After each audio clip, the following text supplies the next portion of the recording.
15 to 20. She's gonna give you a little bug. Your baby get overtired. A huge blowout in the downstairs freezer. I don't know, just. We're in a new.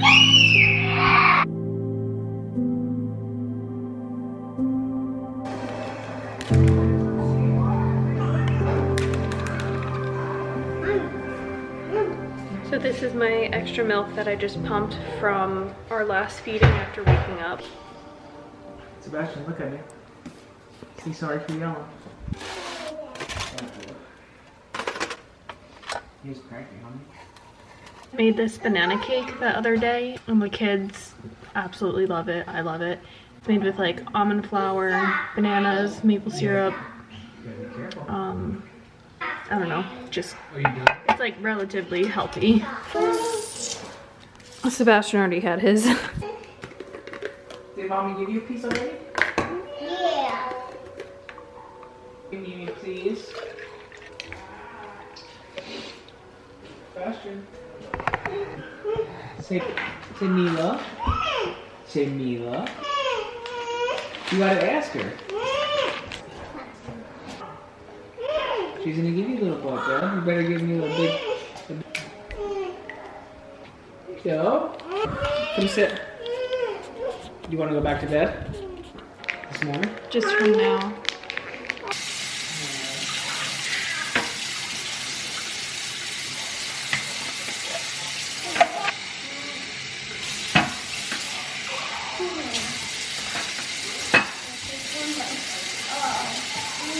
Hey! Okay? Look at me. Look at me. You be nice. Okay? No yelling, no hitting.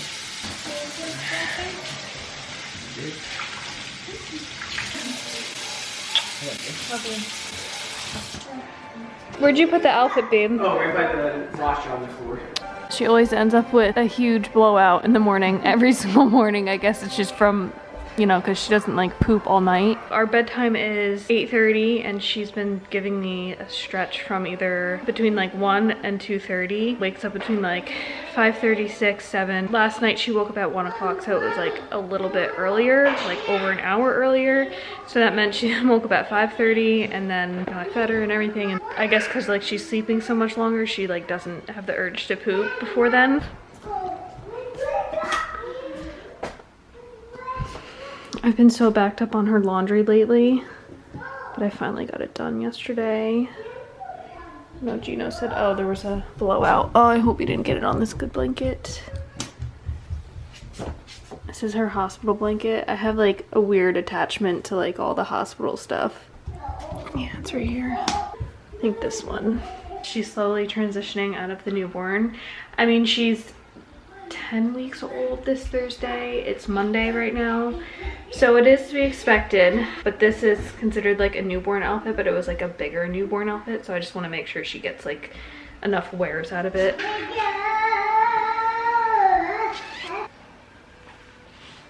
I feel like this really fits more closer to like 0 to 3 months old. I had her pediatrician appointment the other day. She's 8 pounds 8 ounces. Still is like little, but Milo is really tiny like that too. Bash was way bigger. I'm probably gonna put her down for her nap in like 20-ish minutes. Now that she is 2 months old, I mentioned in my last video that we are on a schedule now. I pretty much do everything in like the 3-hour increments. So like she'll go down for a nap, wake up, I feed her, and then her wake window is usually like an hour to an hour and 15, sometimes an hour and a half. And then again, I put her down and then repeat everything.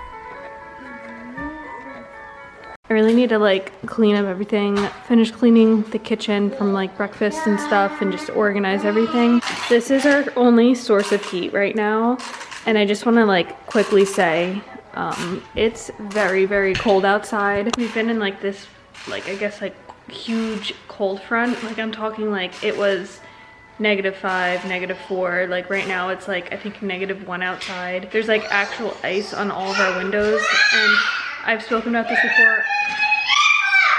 We're in a new we're in a new house, and Gino's been building our house, but we haven't exactly finished everything, the type of heat that we were gonna get for it. we just honestly ran out of money. So we're doing the wood burning stove and space heaters. Let's see. There's ice. I'm still nursing Adeline all throughout the day. I don't know how well you're able to hear me with Sebastian. It is chaotic here. He is definitely going through the terrible twos, which I know he's gonna grow out of.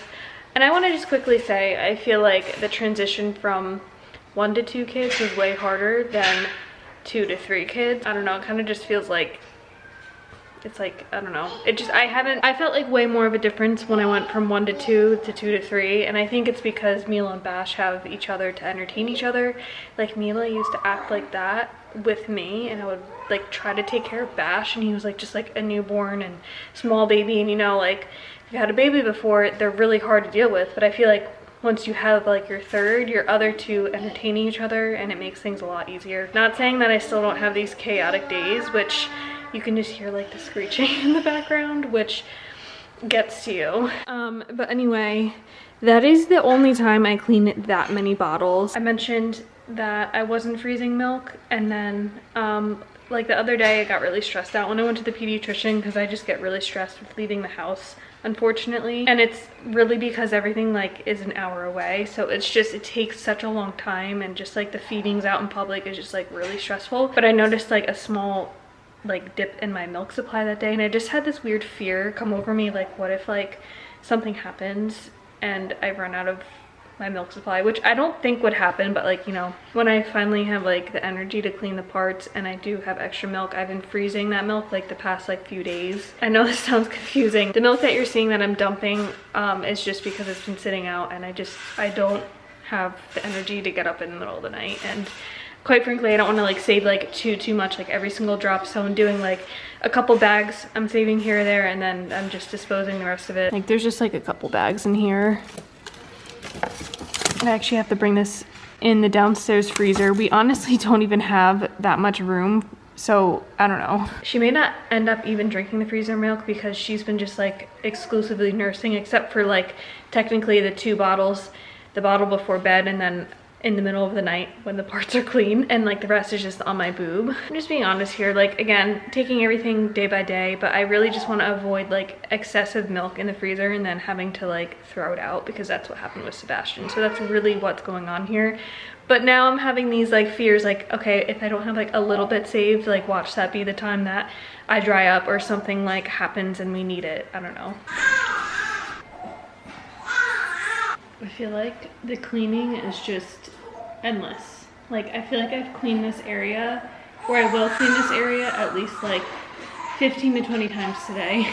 I try not to let it get to me, but I end up getting like really anxious when the house is a huge mess, because I feel like, number one, like when it's so messy, everything just feels like automatically way more chaotic. And then I feel like, okay, well, if I don't clean it now, then it's just gonna be there later, and then it's just gonna keep getting worse. I feel like so many other moms can relate to that. So I always just feel like I'm constantly cleaning, unfortunately. Like I'm not trying to be like one of those like perfect YouTubers with a perfect house. Like I actually get like super anxious from it when I just feel like, okay, like it's my mess to deal with, it's my problem. Like I have to like do it now, or else it's just gonna get bigger.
put her down, and then I just kind of have to like kiss her face and rub her a little bit. It's been only like a minute, but I can tell she's already about to fall asleep.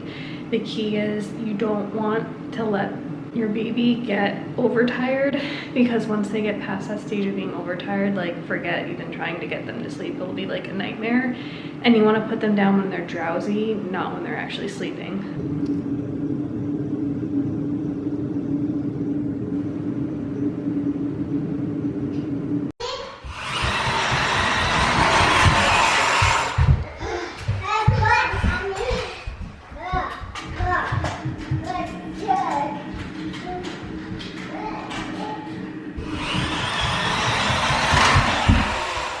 I also keep a timer like that, so around like 3 hours I'm gonna wake her up, like that'll be her nap, and then feed her then.